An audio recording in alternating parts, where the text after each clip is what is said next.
ça a été un moment déterminant. Et du coup, pour faire aimer quelque chose, pour faire aimer notre monde, il faut en parler avec passion. On manque de passion souvent à l'école, dans le discours que nous avons les uns envers les autres. Or, il n'y a rien de grand qui se construit sans passion. Vous croyez que les gens, s'ils n'étaient pas passionnés, ils auraient construit cette cathédrale-là? C'est de la passion qui fait faire les belles choses aux gens. Alors, de la bonne passion, hein, ça n'est pas non plus tomber dans tous les travers de la passion. La nuance. D'ailleurs, mon dernier ouvrage, qui s'appelle La crise de la nuance, il est en vente, et je vous le rappellerai.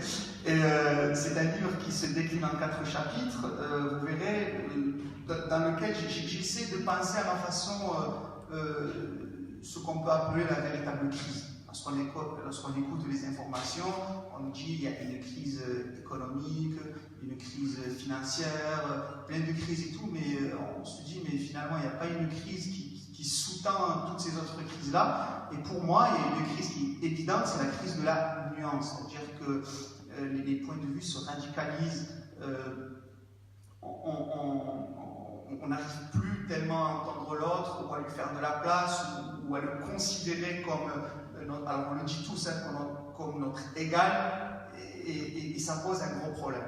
De là découlent toutes les autres crises, et la crise de la nuance, je la décline dans mon livre en 4 crises.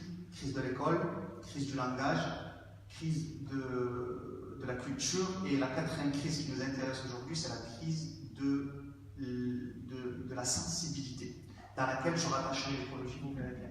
Alors, avant de parler d'Ibn Tufayl et de son œuvre par rapport donc, au thème qui nous intéresse aujourd'hui, à savoir la question de l'écologie ou le sentiment de la nature, je préfère l'appeler comme ça plutôt, je vais vous citer 2 passages, un de Victor Hugo et l'autre de Charles Baudelaire. Ils ont vécu au XIXe siècle, et bon, c'est le romantisme. On sait, le romantisme aussi, il vient d'un mal-être face au monde.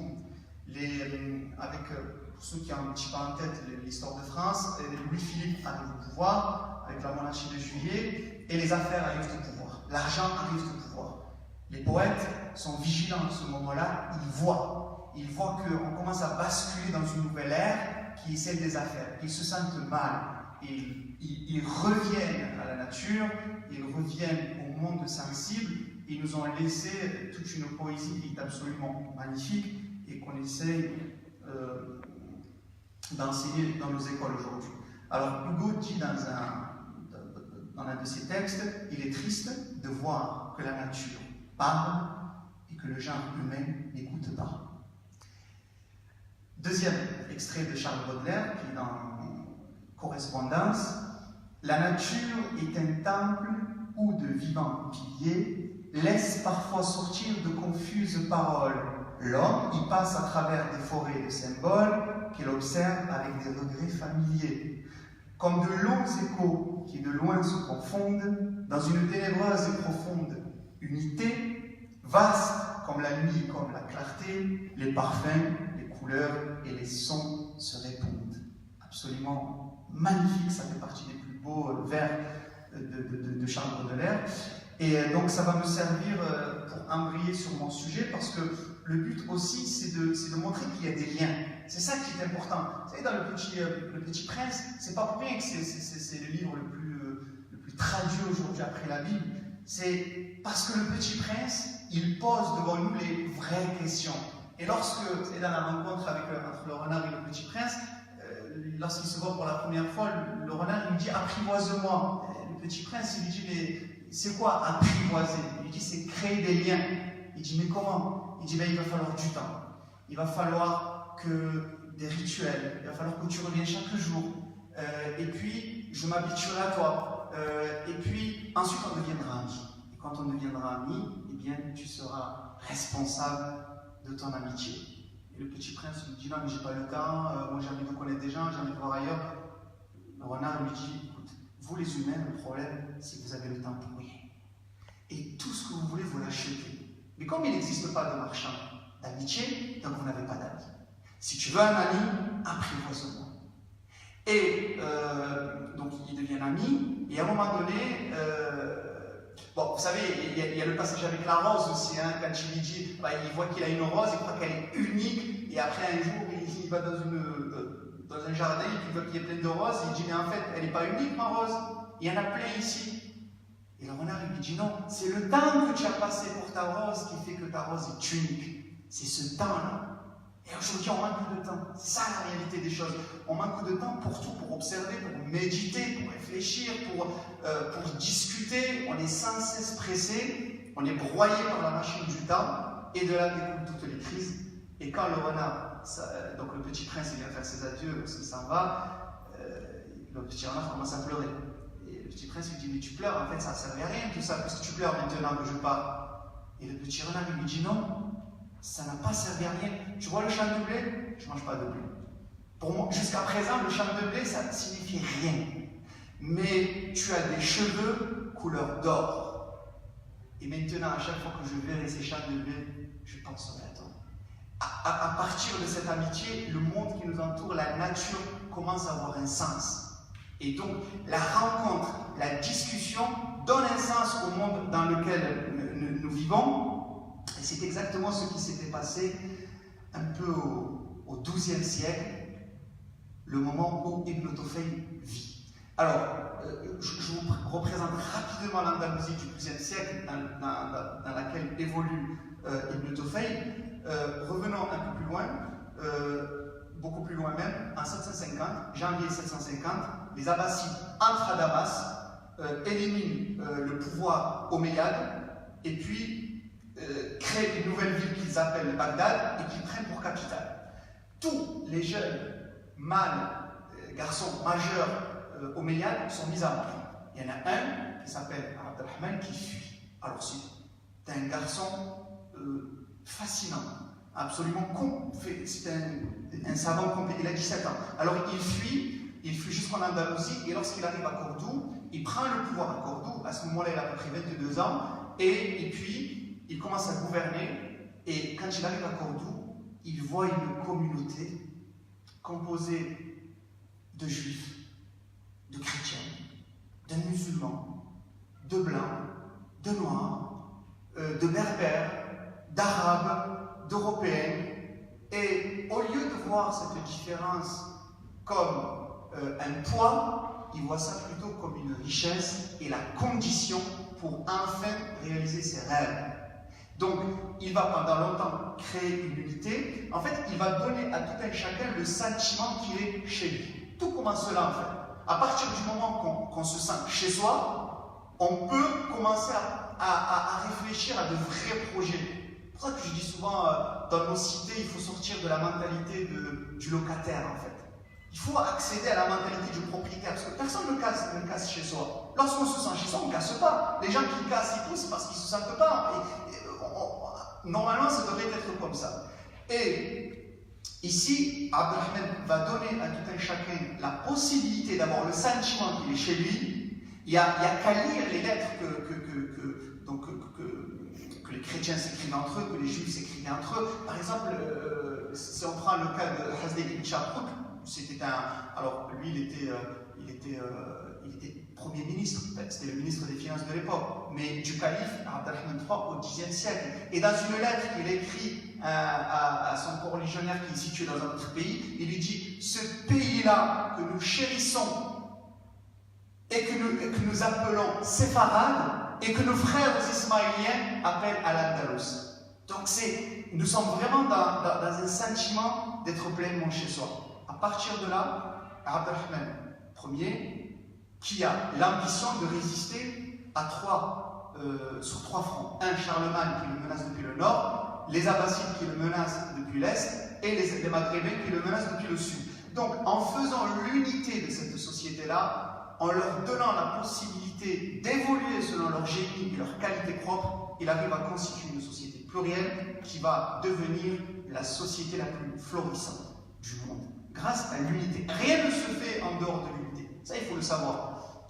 Dans la devise française, c'est inscrit liberté, égalité, fraternité. Et dernièrement, il y a des gens qui disent: ouais, mais c'est une chimère, tout ça, c'est pas vrai et tout. Mais évidemment, c'est un idéal à atteindre. C'est depuis la Révolution française, quand ils ont écrit ça, ils n'ont pas dit ça. Aujourd'hui, nous vivons dans une société où l'égalité est là, la liberté, ça reste un idéal, c'est un objectif qu'il faut sans cesse, pour lequel il faut sans cesse se battre pour l'atteindre. Et surtout, aujourd'hui, ce dont on a surtout besoin, c'est la fraternité en fait. Mais bon, pour atteindre la fraternité, il faut du temps. Et on revient aux enseignements du petit renard. Si tu veux un ami, apprivoise-moi, crée des liens, prends du temps. Donc, nous avons au Xe siècle une société plurielle, multiculturelle. Je ne vous raconte pas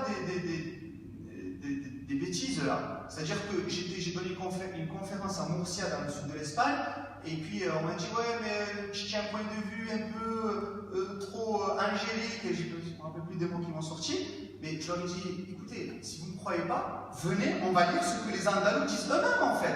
Pourquoi est-ce qu'on va lire les historiens d'aujourd'hui? Écrire l'histoire aujourd'hui, certes, on va dire des choses, mais c'est aussi un parti pris. Alors, venez, on lit les Andalous. Et les Andalous, ils nous disent quoi? Qu'ils se sentent bien dans leur société, que ce sentiment de bien-être, il a des causes qui nous ont détaillées dans des poésies, si vous prenez le cas de Maïmonide, par exemple, Moussa ibn Maïmoun, qu'on appelle en arabe, c'est un grand médecin, il est né à Cordoue, c'est un grand rabbin, c'est quelqu'un qui a pensé, c'est un grand philosophe, et puis il écrit un livre absolument, il est destiné à la communauté juive, mais franchement je l'ai lu et j'ai pris plein d'enseignements, le guide des égarés. En fait c'est comment, il parle aux juifs en leur disant comment rester juif dans une société qui est majoritairement musulmane. Mais ce livre-là, il a écrit en arabe, il maîtrisait l'hébreu, mais il a écrit en arabe. Et quand les Juifs du sud de la France, de la Provence, ils lui ont dit écoute, nous te reconnaissons comme étant l'autorité suprême du judaïsme et on voudrait traduire ce livre de l'arabe vers l'hébreu, il leur répond vous ne pourrez le faire que si vous avez une maîtrise totale de la langue arabe, de la culture islamique, parce que mon livre est né dans ce contexte-là.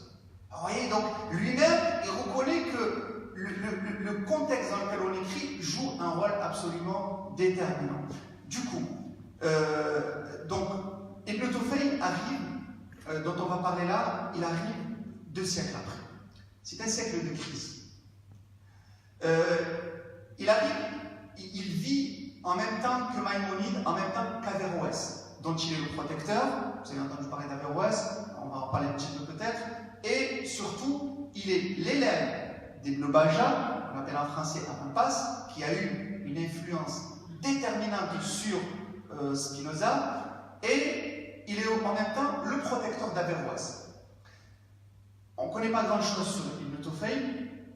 Le seul livre qui nous reste de lui, c'est celui-ci. Donc le philosophe autodidacte. Alors on sait qu'il est né dans la banlieue de Grenade, qui s'appelle Ouadich, et puis il est devenu secrétaire de la région de Grenade, il a exercé la médecine. Ensuite, il est devenu secrétaire des régions de Tanger et de Ceuta au Maroc. Et ensuite, il a été appelé à la cour de Marrakech. Et là-bas, il devient le premier médecin du calife, du roi philosophe Abou Yousuf Yaqub al-Mansour. Et c'est là que donc, ce calife lui dit écoute, tout le monde parle d'Aristote, je ne comprends pas grand-chose à cet auteur grec, donc je te demande de le traduire et de le commenter pour moi, de faire quelque chose d'assez simple pour que je puisse comprendre.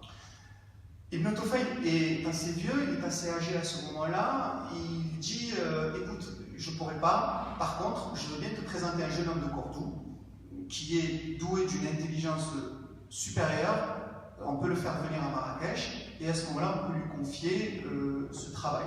Et c'est là qu'il faut appel à Averroès, qui se rend à Marrakech, et qui fait donc le commentaire d'Aristote, et qui fait la traduction et le commentaire. Et c'est à partir des commentaires d'Aristote que l'Occident chrétien va commencer à travailler pour jeter les bases de ce qu'on peut appeler la Renaissance.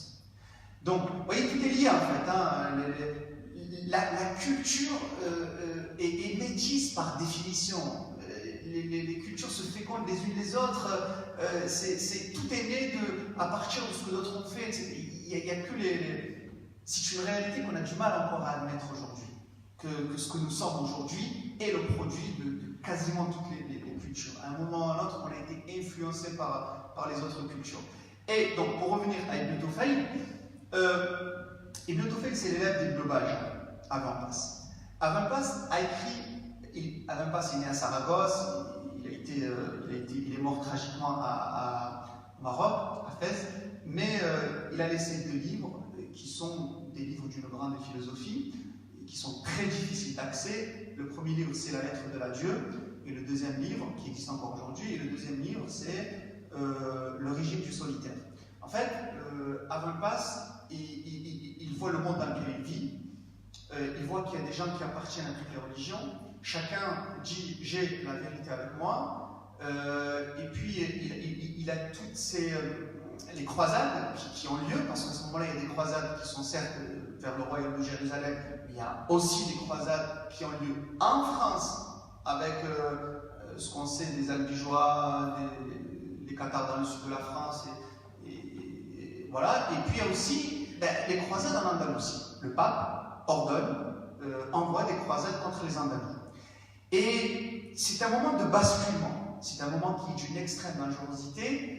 Et je pense qu'à ce moment-là, les Andalous se sont posé des questions que nous nous posons aujourd'hui. On croit que les gens d'avant étaient moins passionnés que nous. On croit que les gens d'avant étaient moins préoccupés que nous. Rien à voir. Ils avaient autant de passion, autant de préoccupations, autant de problèmes. Il n'y a qu'à voir un petit peu lorsqu'on accepte d'avoir une lecture serrée des événements, on s'aperçoit que c'était des époques vraiment difficiles. Ibn Bajjah écrit ces 2 textes-là. Ibn Tufayl va écrire le premier roman d'Europe, d'Occident. Pourquoi? Parce que la fiction, elle fait passer des choses. Quand la philosophie tombe en panne, lorsque la philosophie n'arrive plus à être claire, la fiction prend le relais. Il ne faut jamais croire que la fiction, c'est un mensonge. La fiction, ce n'est qu'une autre quête pour accéder à une forme de vérité. Il écrit donc le philosophe autodidacte. Alors, appelez-le comme vous voulez, roman d'aventure, roman philosophique, roman d'initiation. En tout cas, c'est un roman dans lequel un personnage est né sur une île déserte.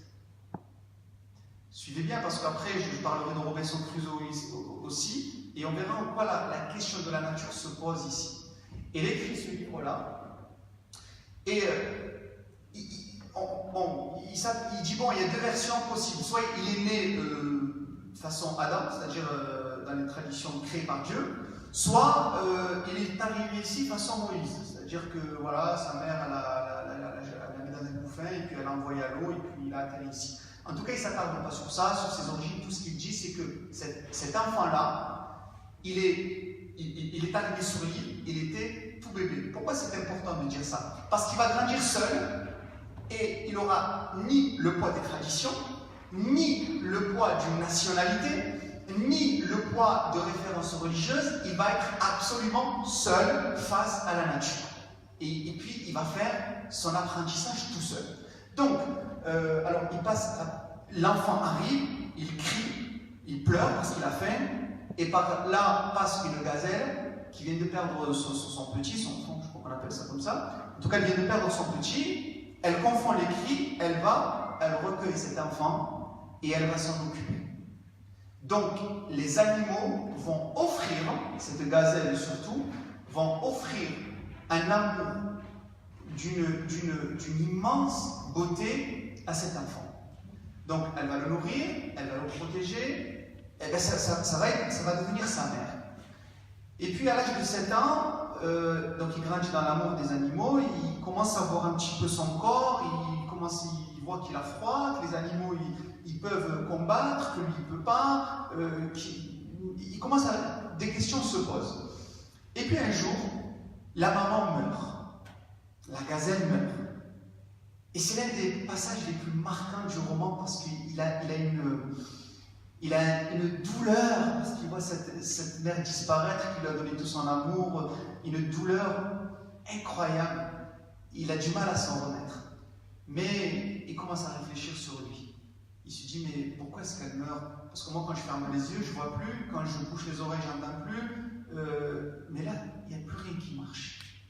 Est-ce qu'il n'y aurait pas, aujourd'hui on dirait un bouton quelque part, qui permet de tout éteindre? Est-ce qu'il n'y a pas... Et là, il part à la quête de l'âme, donc de ce qui fait de quelque chose de supérieur à quelque chose en tout cas qui offre la vie, etc.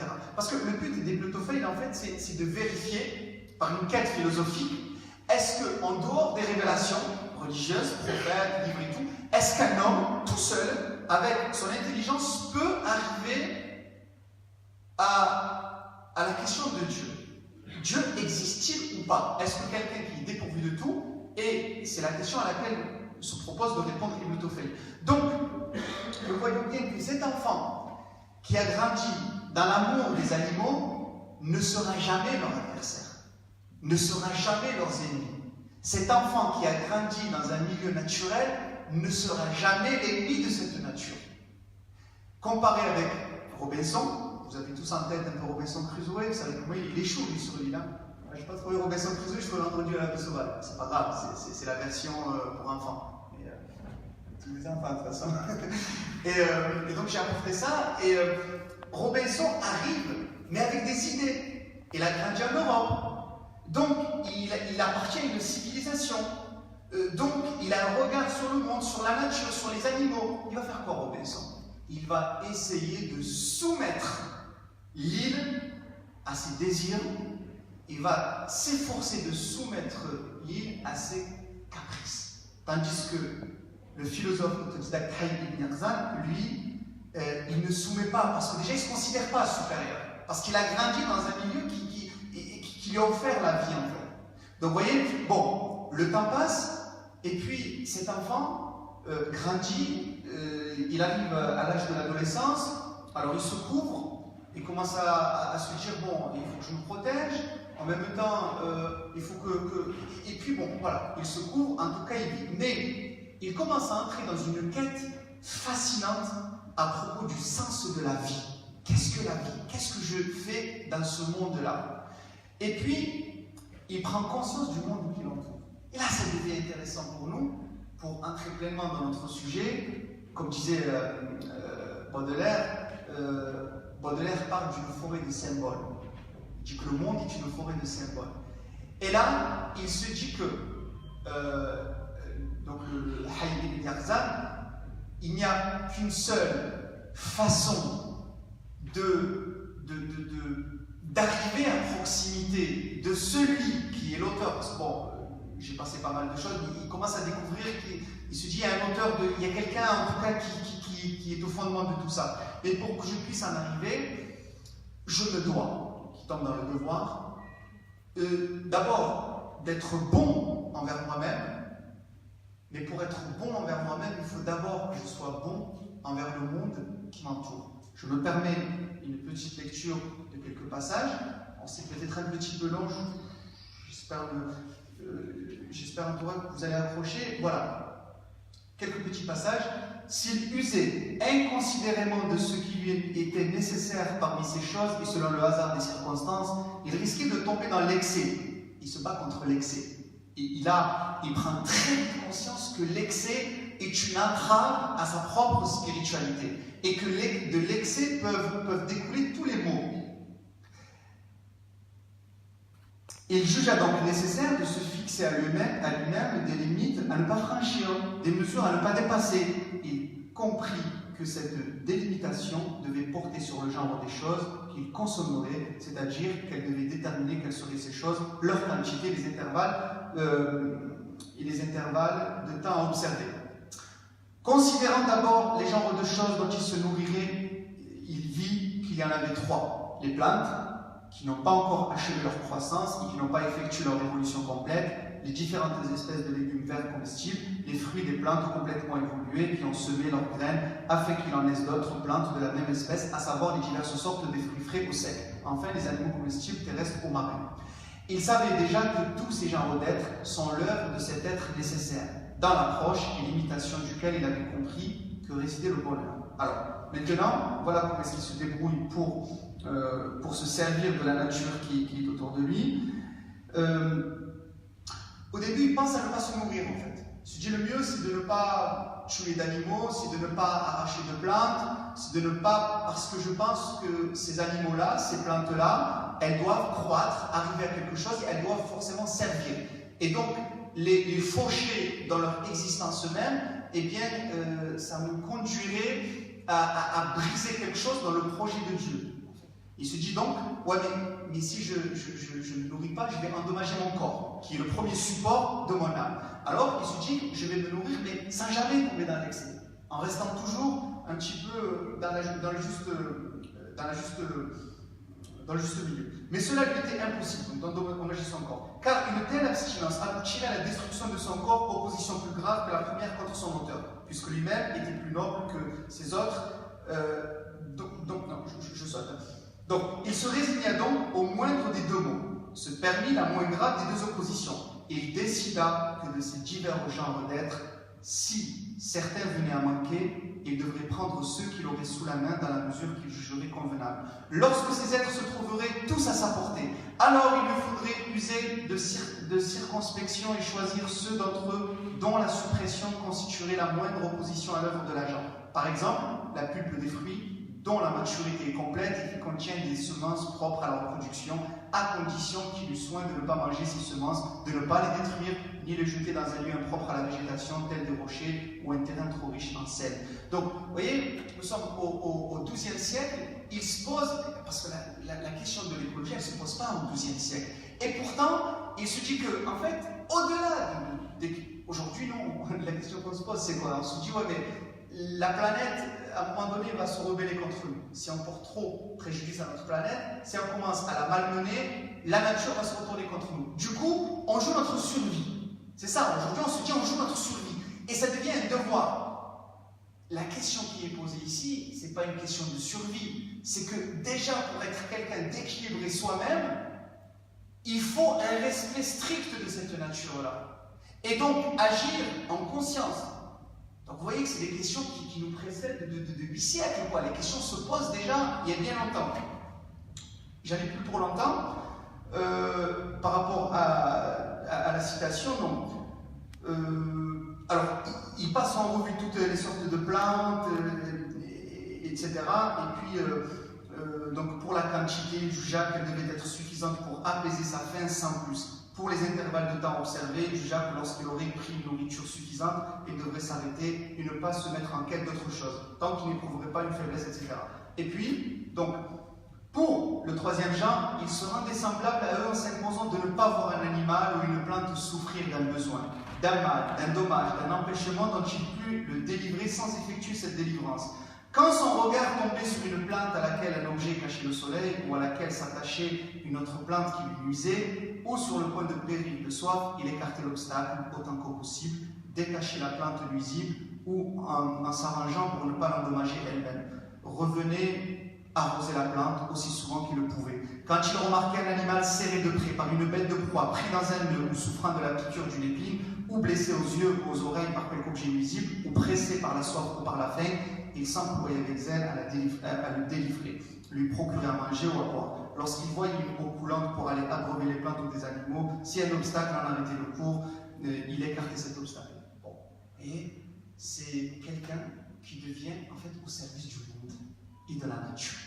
Puis, c'est plus... En fait, on renverse la chose complètement. C'est plus la nature qui est à son service, c'est lui qui devient au service de la nature. Et dès le XIIe siècle, Ibn Tufayl renverse nos croyances. C'est nous qui devrions être au service des animaux, des plantes, etc. Contrairement, par exemple, à Vendredi ou la vie sauvage, vous voyez, vous connaissez l'histoire, au moment où Robinson il trouve Vendredi, et il en fait son esclave. Il est bien d'accord. Et puis Vendredi, lui, c'est, entre guillemets, c'est un sauvage, et puis il ne comprend pas pourquoi est-ce que Robinson il est obligé de tuer des animaux, parce que Robinson, pour lui, il y a des animaux qui sont nuisibles. Mais ça, c'est de son point de vue. Il tue les animaux qui sont nuisibles. Comme nous, en France, on a tué les loups, par exemple. Parce qu'on a besoin J'espère qu'il n'y a pas de berger ici. Mais en tout cas, vendredi ne comprend pas. Alors, tout allait bien en apparence. L'île prospérait au soleil avec ses cultures, ses troupeaux, ses bergers et les maisons qui s'édifiaient de semaine en semaine. Vendredi travaillait dur et Robinson régnait en maître, tel qu'il vieillissait. C'était le chien qui vieillissait faisait des siestes de plus en plus longues. La vérité, c'est qu'ils s'ennuyaient tous les trois. Vendredi était docile par reconnaissance. Il voulait faire plaisir à Robinson qui lui avait sauvé la vie. Mais il ne comprenait rien à toute cette organisation, à ses codes, à ses cérémonies, et même la raison d'être des champs cultivés, des bêtes domestiquées et des maisons lui échappaient complètement. Robinson avait beau lui expliquer que c'était comme cela en Europe, dans les pays civilisés. Il ne voyait pas pourquoi il fallait faire la même chose sur l'île déserte du Pacifique. De son côté, Robinson voyait bien que Vendredi n'approuvait pas du fond du cœur cette île trop bien administrée, qui était l'œuvre de sa vie. Certes, Vendredi faisait de son mieux, mais dès qu'il avait un moment de liberté, il ne faisait que des bêtises. Un peu comme nos élèves, un moment de liberté. Par exemple, il se conduisait à l'égard des animaux d'une façon tout à fait incompréhensible. Pour Robinson, les animaux étaient soit utiles, soit nuisibles. Les utiles devaient être protégés pour qu'ils se multiplient. Quant aux nuisibles, il fallait les détruire de la façon la plus expéditive. Vous voyez, entre quelqu'un qui arrive sur une île, qui a grandi, qui a subi l'amour des animaux, c'est pour ça que moi je milite beaucoup pour que les enfants aient le plus de contact possible avec les animaux, parce qu'un enfant qui grandit avec des animaux, c'est souvent... Enfin, je ne vais pas me prononcer là-dessus, mais j'ai bien tendance à croire que grandir avec des animaux, ça nous aide quand même à avoir un regard plus juste sur le monde qui nous entoure. Bon, donc voilà en gros Hypnotophile. Alors moi je vous renvoie à lire le livre plus en détail, mais ce qui peut nous intéresser, c'est de voir comment un philosophe en fait renverse nos croyances. À partir depuis toujours, l'être humain a toujours cru que le monde était fait pour lui. Dans les religions, on nous enseigne toujours que le monde il est à toi, tu en disposes comme tu veux, et ça nous a conduit aux pires excès. Ici, nous avons un croyant, un philosophe, un homme qui réfléchit, et dans sa quête sur le chemin de Dieu, il se dit, je ne pourrai parvenir à Dieu que si j'ai un comportement qui soit d'une extrême bienveillance envers le monde qui nous entoure. Donc, pas de paix complète, pas de spiritualité, et pas de véritable lien avec la transcendance si je me comporte en tant qu'orgueilleux vis-à-vis de tout ce qui peut être, de tout ce qui peut faire déjà ma vie et puis mon bien-être et mon bonheur, à savoir la nature en elle-même. Il reste un petit peu de temps. Un quart d'heure, ça veut dire 30 minutes à Marseille. Alors voilà, donc ce qui me permet de parler un petit peu du 4e chapitre de ce livre-là, de la crise de la sensibilité. Vous savez, nos élèves, ils nous apprennent plein de choses en fait. Il faut les écouter. Ce qui est beau chez un enfant, c'est que c'est spontané. Il vous dit, alors ce qui est bien, c'est qu'il n'y a pas d'arrière-pensée, ça c'est génial, et en même temps, il vous dit les choses comme il les pense. Alors, un jour, j'étais en train de parler à mes élèves de la nature, de toute cette poésie, j'en ai parlé de Vendredi la vie sauvage, qu'il fallait être un protecteur, qu'il fallait vraiment vivre dans la nature, et puis l'élève, il me dit, pourquoi vous enfermez dans une salle de classe alors? Et vous répondez quoi à ça? Ils ont raison, quoi. Ils ont raison, vous savez, je trouve, alors je vais lâcher le mot, je trouve que c'est presque criminel en fait d'enfermer des gosses pendant 8 heures d'affilée dans une salle de classe, à être là, en face d'un tableau, quoi. En face d'un tableau, alors que dehors, il y a la nature, il y a le... Bon, c'est autre chose, c'est quelque chose auquel il faut réfléchir, mais nos élèves nous appellent sans cesse en fait. Ils nous disent, ouais, mais appliquez ce que vous dites. Il faut que je leur parle des arbres de Provence. Je leur explique ce que c'est. Ils disent, ouais, pourquoi on ne sort pas directement pour les voir là? C'est dehors, non? C'est chez nous la Provence. Oui, pourquoi on ne sort pas? Il n'y a pas de réponse en fait. Vous voyez? Et c'est exactement la même chose, vous savez, un livre qui m'a beaucoup marqué, c'est Lulabi, le Clésio. La première fois que je l'ai lu, je pense que j'étais en 6e, il m'a marqué à vie. Lulabi, c'est quoi? C'est une jeune fille qui doit être au lycée, 16-17 ans, et puis un jour elle décide de ne plus aller à l'école. Et puis elle va en direction de la mer, et elle écrit une lettre à son père. Elle lui dit: j'ai décidé de ne plus à l'école, c'est fini, terminé. Même si on devait me mettre en prison. D'ailleurs, ça serait pas pire. Elle écrit ça dans la lettre. Et puis, un petit passage que j'ai mis dans le livre, elle lui dit: tu sais, il y a tellement de choses que je voudrais, je ne sais pas si je pourrais te les dire. Ce sont des choses qui manquent beaucoup ici, les choses que j'aimais bien voir autrefois, l'herbe verte, les fleurs, les oiseaux, les rivières. Si tu étais là, tu pourrais m'en parler. Et je les verrais apparaître autour de moi. Mais au lycée, il n'y a personne qui sache parler de ces choses-là. Les filles sont bêtes à pleurer, les garçons sont niais, ils n'aiment que leur moto et leur blouson. Peut-être que je fais un peu de bêtises, il ne faut pas m'en vouloir. J'avais vraiment l'impression d'être dans une prison. Imagine tous ces murs, partout. Tellement de murs que tu ne pourrais pas les compter. Avec des fils de fer barbelés, des grillages, des barreaux aux fenêtres. Elle lui parle à son père, elle lui dit: c'est ça le lycée en fait, je ne peux pas tenir. Et puis elle s'en va en direction de la mer. Et elle passe toutes ses journées au bord de la mer. Alors moi, déjà, j'aimais pas trop le collège. C'était une période très difficile pour moi, parce que j'ai quitté l'école primaire, c'était une période magnifique. Et puis j'arrive au collège, les professeurs étaient un petit peu froids, distants. Moi, je suis quelqu'un, j'aime beaucoup le contact. Et puis je m'ennuie. Et quand je lis la vie, ça a été une source de libération pour moi. Je dis: ouais, c'est mon héroïne, quoi. Elle est magnifique. Et puis, vas-y, lis la vie, quoi. Alors, je n'ai jamais fait la différence entre la fiction et la réalité. Pour moi, c'est la vie, c'est un être vivant. Voilà. Et puis, pendant tout le collège, j'ai lu et relu la vie. Et puis, je me disais: ouais, ça commence à faire un peu trop là. Au lycée, je me dis: bon, j'ai un peu son âge. Du coup, je vais dépasser ça bientôt. Et en tant qu'adulte aujourd'hui encore, à chaque fois que j'ai envie de rêver de liberté, que je vois que le monde autour devient un peu trop un monde de prison, eh bien, je m'évade avec Lulabi, parce que Lulabi, c'est un acte de résistance. C'est un peu Antigone. Et il y a toute Antigone, quand elle dit non face devant le pouvoir, c'est un acte de résistance inouï. Donc, vous voyez bien que nous avons toute une littérature qui nous enseigne la réalité, la liberté. Jusqu'à Aragon, dans son poème Ce que dit Elsa: honte à ceux qu'un ciel pur ne fait pas soupirer, honte à ceux qu'un enfant tout à coup ne désarme, honte à ceux qui n'ont pas de larmes pour un chant dans la rue, une fleur dans les prés. Vous avez vu qu'il met en même temps le fait de s'extasier devant un ciel pur et les larmes d'un enfant. C'est lié tout ça. Je vous relis le passage, il est absolument magnifique. Honte à ceux qu'un ciel pur ne fait pas soupirer, honte à ceux qu'un enfant tout à coup ne désarme, honte à ceux qui n'ont pas de larmes pour un chant dans la rue, une fleur dans les prés. Donc, voilà. Alors, il n'y a pas de solution, on est là pour discuter d'un problème, mais qu'est-ce qu'il faut faire? Je pense que à l'école, il faudrait peut-être repenser notre façon. Alors, je parle de l'école parce que je suis enseignant, mais les parents aussi peuvent le faire.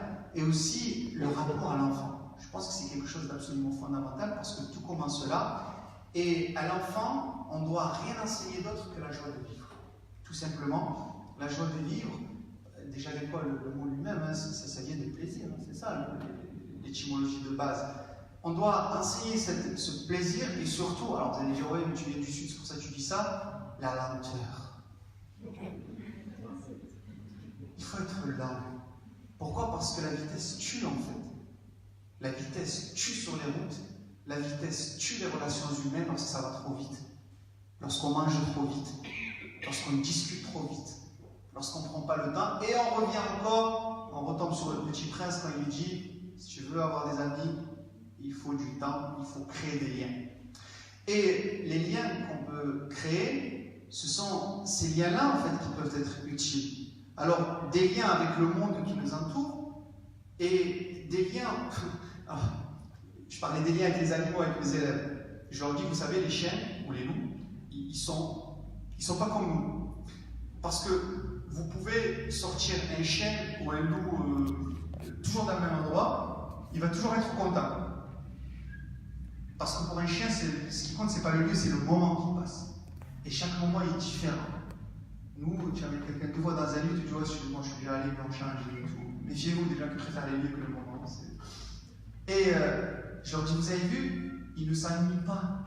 Il y a quelqu'un qui me dit, ouais, de toute façon, il vit que 15 ans, ils n'ont pas le temps de s'ennuyer. Les chiens, quoi. Créer des liens, je pense que tout peut passer par là. Alors, créer des liens avec le monde qui nous entoure. Parce qu'aujourd'hui, imaginez-vous que nous en sommes encore aujourd'hui à parler des liens entre les religions, entre les gens et entre les cultures. Mais c'est quand même 2600 ans. Pardon, c'est Marseille qui... Je confonds. Nous sommes en 2019. Voilà.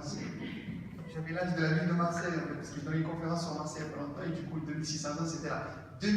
En 2019, nous en sommes encore à discuter comment être frères, être frères et sœurs, comment vivre.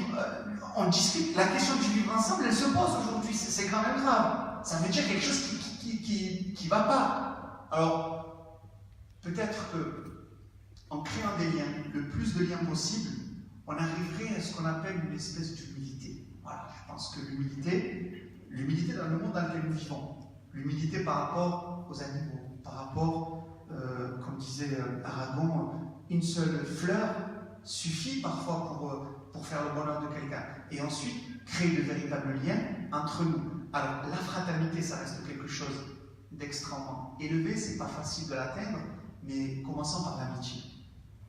Je pense que l'amitié, c'est une première étape, c'est un bon compromis entre le vivre entre soi et le vivre ensemble, complet, qui peut être la fraternité. Donc voilà, l'amitié c'est quoi?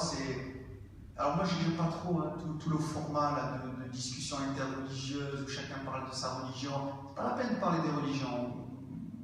Un verre de thé, on discute, on mange quelques gâteaux et puis ça va, comment vas-tu, on discute et puis on crée des liens d'amitié. Et je pense que ça, c'est absolument fondamental aujourd'hui. Et puis, une fois que nous serons devenus de véritables amis, à ce moment-là, la main dans la main, on peut créer des liens avec la nature et le monde qui nous entoure.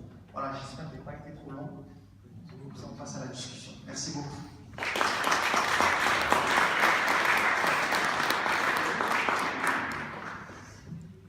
Merci beaucoup, Abdelrahim. Vraiment, merci beaucoup. Moi, tu m'as enthousiasmé en tout cas. J'entendais l'accent du soleil dans mon oreille droite. C'est très très agréable. Je vais poser, je pense, la première question.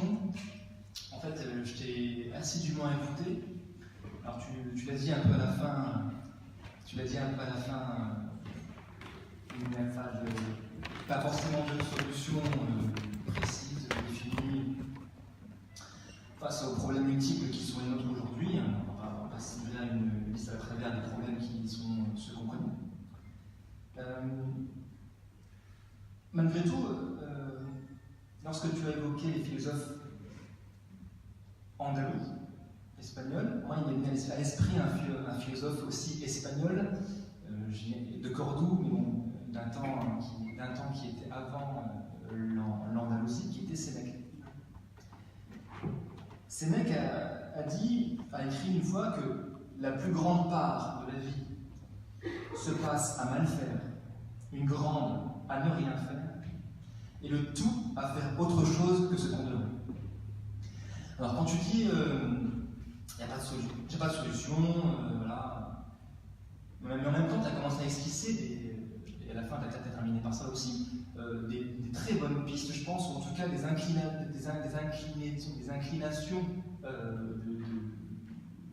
d'état d'être qui répondent à la question de l'urgence écologique. C'était le thème de la conférence, mais l'écologie, vous l'avez compris, elle est globale dans la discussion, qui est cette crise du temps, tu l'as dit, prendre le temps de découvrir ce que l'on devrait faire, comme quand Sénèque dit, on passe à faire autre chose que ce qu'on devrait. Ce qu'on devrait découvrir, ce qu'on devrait, c'est peut-être, comme tu l'as dit, aller chercher à être au service d'eux.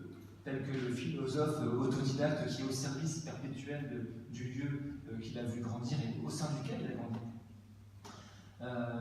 Donc, est-ce que tu penses que tout ton propos, on pourrait le résumer en par être au service d'eux? Oui. Je pense que la serviabilité, c'est une étape. Et il y a beaucoup de gens autour de nous, on les voit aller vers le bénévolat parce qu'ils ont envie de construire quelque chose, de ce besoin de donner sans attendre quelque chose en retour. Ça, c'est quelque chose de très, très, très important et on le voit dans les gens qui sont dans le bénévolat. C'est à un moment donné, il y a un besoin pas de se sacrifier, le terme est peut-être trop fort, mais en tout cas, de livrer une partie de soi-même, de son temps, d'offrir de son temps, sans rien demander en retour. Parce que quand on offre quelque chose, en général, lorsque c'est offert d'une façon très sincère, c'est déjà une récompense en soi. Parce que le cœur s'enrichit de ce qu'il offre. Il me semble que c'est un poète qui avait dit ça. À un moment, l'une des pires phrases que j'ai entendues dernièrement, c'était « travailler plus pour gagner plus ». C'est tout l'égoïsme, toute la cupidité, tout le programme de destruction de l'homme, il est compris dans ça. C'est du chacun pour soi, c'est travail, parce que le mot travailler en plus, je veux dire, vous voyez, ce qui nous explique le Tophet, c'est qu'à partir du moment qu'il a assouvi son désir immédiat, il passe à autre chose, immédiatement. Alors que Robinson, lui, non, il va créer alors il va fabriquer plein de choses. Parce que le problème, c'est qu'aujourd'hui, nos élèves, quand vous leur posez la question, c'est quoi le bonheur? Ils vous disent c'est l'argent. Immédiatement, c'est l'argent. Et vous trouverez aux quatre coins de France et de Navarre des élèves qui vous diront avec l'argent, on peut construire le bonheur. C'est quand même quelque chose de terrible.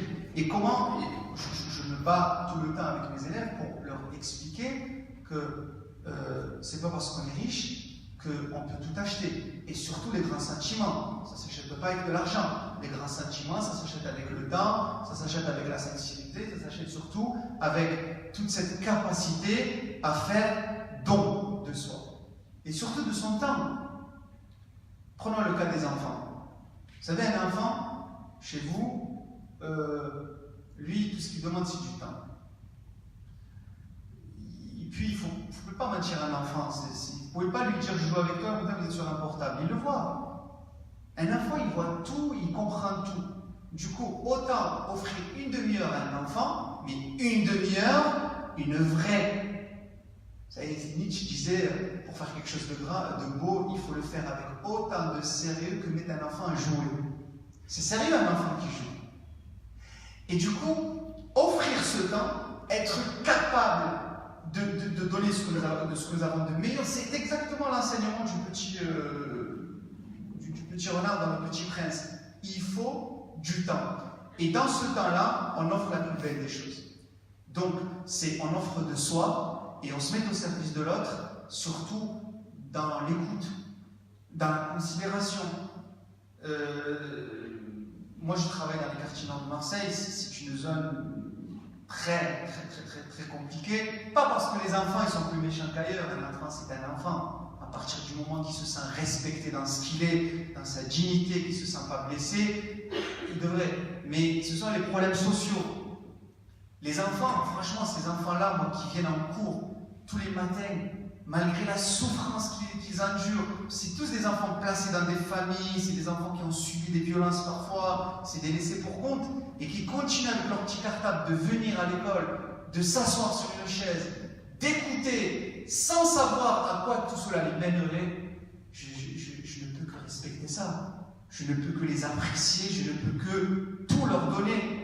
Et un enfant, quand vous lui donnez un peu d'attention, eh bien, vous le construisez. Et je pense que c'est un peu la même chose des adultes, parce qu'en fin de compte, nous sommes tous des enfants. Et quand on se sent respecté, quand quelqu'un... voilà. Et donc, offrir de soi, le don de soi, moi je pense que ça fait partie des plus grandes solutions qui existent, même vis-à-vis de nous-mêmes. Alors, d'abord de nous-mêmes, la solitude, par exemple, c'est quelque chose de déterminant dans la vie d'un être. La solitude, c'est le retour vers soi. c'est le recueillement, c'est la méditation. Parce que la méditation, c'est plus loin que la réflexion, et c'est deux choses différentes. Réfléchir, c'est presque mathématique. La méditation, c'est faire entrer les sentiments, c'est faire entrer la vision du cœur, c'est projeter sur le monde un regard qui viendrait plutôt du cœur que de l'esprit. Donc, vis-à-vis de soi, vis-à-vis du monde qui nous entoure, et évidemment vis-à-vis de la nature tout entière. Merci beaucoup. Très bien. Maintenant, je vais descendre et donner le micro à ceux qui veulent poser des questions. Je les souhaite nombreuses. Avant ça aussi, un dernier mot, c'est pour revenir à ce que tu viens de dire à l'instant. Et aussi, tu as parlé du vivre ensemble tout à l'heure. Oui. Alors, encore une fois, la conférence s'intitulait, je ne sais plus, d'écologie, un regard pour notre temps. Un regard pour l'écologie de notre temps. Et le sous-titre, c'était l'écologie, un élément central dans la vie de l'homme. Alors, effectivement, l'écologie, d'un point de vue simpliste, je dirais, où on considère l'écologie simplement en tant que sujet qui aborde des questions d'ordre de la nature, de la végétation, de la pollution, etc. Oui, on entend ça, les partis politiques, les verts, etc. Mais l'écologie au sens général, ça introduit, ça met en place aussi l'homme dans son contexte. Tu l'as envoyé ce mot-là, le contexte de l'homme dans lequel il vit. Robinson Crusoe, Ibn Tufayl, etc. Tarzan aussi. Et Tarzan, et je voulais juste introduire la notion peut-être intermédiaire entre le vivre ensemble, qui est ce sur quoi nous devons tendre dans cette communauté je dis française, on est comme en France. Vivre ensemble, repli communautaire, on pourrait aussi penser à vivre avec. Nous vivons avec les altérités, nous vivons avec les différences culturelles, et vivons avec le mieux possible. Voilà, ça c'est un mot que je voulais placer. Alors je descends, je vous ramène le micro. Qui voulait poser la première question? Ou je désigne quelqu'un?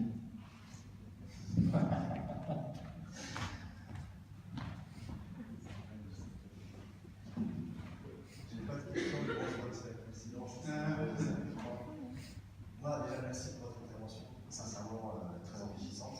Et je rejoins complètement, effectivement, c'est vraiment une notion de partage. J'ai aussi des réflexions vis-à-vis de moi-même, et je me remets aussi en question. Ne serait-ce que des fois, quand on se sent pas bien, parce que les êtres humains, on est tiraillés entre les différents sentiments qu'on a, est-ce qu'on est utile, est-ce qu'on se sent bien. Il y a des sentiments qui sont positifs, des sentiments négatifs. Et moi, pour ma personne, des fois, j'ai des solutions pour moi-même. J'ai besoin juste de sortir en jardin derrière, voir l'arbre, voir la plante, et je peux rester des heures comme ça et regarder. Et ça m'apaise. En fait, c'est un soin, comment dire, la nature, c'est aussi un lien, c'est humain. Et je me pose aussi la question, des fois, je peux partir tout seul, dans mes réflexions, et me dire, les êtres vivants en dehors de l'être humain, s'ils nous voyaient vivre, qu'est-ce qu'ils penseraient de nous? On est des malades, en fait, on est fous. C'est nous qui sommes fous, c'est pas la nature. On n'est pas, il n'y a plus de sens, on a l'impression de vivre sans sens. Voilà, c'est fait. Absolument. Merci.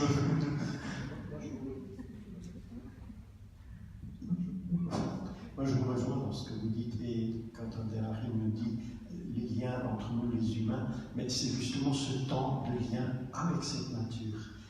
Et on le sent bien quand on s'approche de la nature, tout de suite, elle nous renvoie quelque chose qui peut nous apaiser, qui peut nous tranquilliser, qui peut nous... Alors, il peut y avoir des moments où cette nature révèle aussi des choses pour nous, la tempête, le bruit, qui peuvent nous effrayer, mais c'est aussi cette réflexion que la nature nous permet de savoir que c'est quelque chose de vivant qui bouge, comme nous avons nos humeurs, et la nature nous révèle ses humeurs, et notamment quand elle montre que, attention, vous avez fait des sacrés trucs là, on n'est plus d'accord, et ça se répète tout de suite. Je te remercie. Mais c'est aussi parce que du coup, la nature, elle est vivante dans l'être humain. C'est pas comme un rocher, un rocher c'est l'être humain, c'est un être vivant. Mais les plantes, par exemple, c'est un être vivant. Je parlais de mon jardin, mais quand je sors, à chaque jour, c'est différent. Vous parlez de l'instant, c'est vrai. C'est pas l'endroit qui est différent. Enfin, c'est l'instant qui est à chaque fois différent. Le lendemain, je ressors, la plante, c'est plus la même. En automne, c'est la feuille est tombée, l'arbre, l'écorce de l'arbre,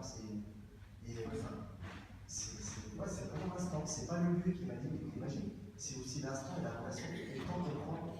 Mais c'est à peu près la réflexion que j'ai dans ce livre-là. C'est-à-dire qu'à un moment donné, les gens ils ont besoin d'aller en Chine, d'aller à l'autre bout de la planète, ils ne connaissent même pas leur région. Et il y en a plein. Tu connais cet endroit? Ah non, je ne suis jamais allé. Et pourtant, vous regardez un peu sur Facebook, il envoie des photos de l'autre coin du globe, quoi. Donc, à un moment donné, nous avons dans chaque région une richesse suffisante dans laquelle on peut s'épanouir. Découvrons les richesses de notre région, parlons-en avec les gens qui veulent visiter, et puis, à ce moment-là, on comprendra déjà que ce qu'on cherche peut-être ailleurs est déjà ici, en fin de compte. Chaque région offre une variété de paysages qu'on ne sait pas découvrir. Quelque chose sur Ibn Tufayl, vous savez, sincèrement, moi la spiritualité, ça a commencé la première fois, c'est parce que je trouvais que c'était beau. Je ne cherchais pas à savoir si c'était bien ou pas bien. Je trouvais que c'était beau, ça me plaisait, l'Andalousie, etc. Et puis après j'ai appris l'arabe.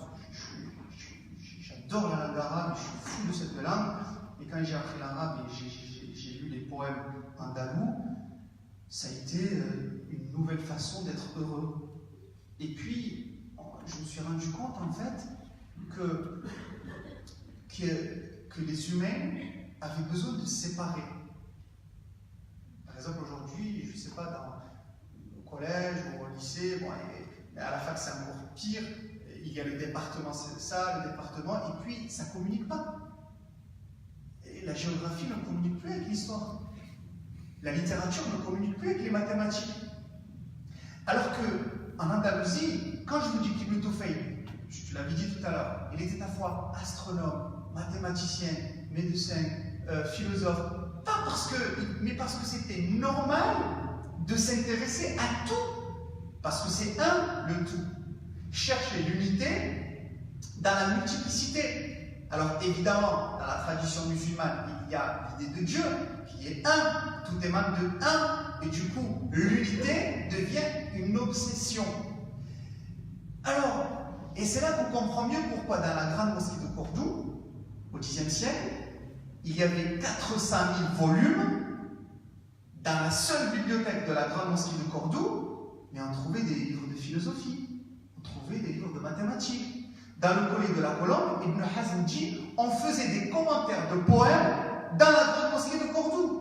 Vous en connaissez beaucoup aujourd'hui des mosquées où ils font des poèmes, où ils expliquent les poèmes? Jamais de la vie. Pourquoi? Parce qu'il n'y a pas de science profane ou sacrée. À partir du moment qu'une science élève l'homme, elle est sacrée.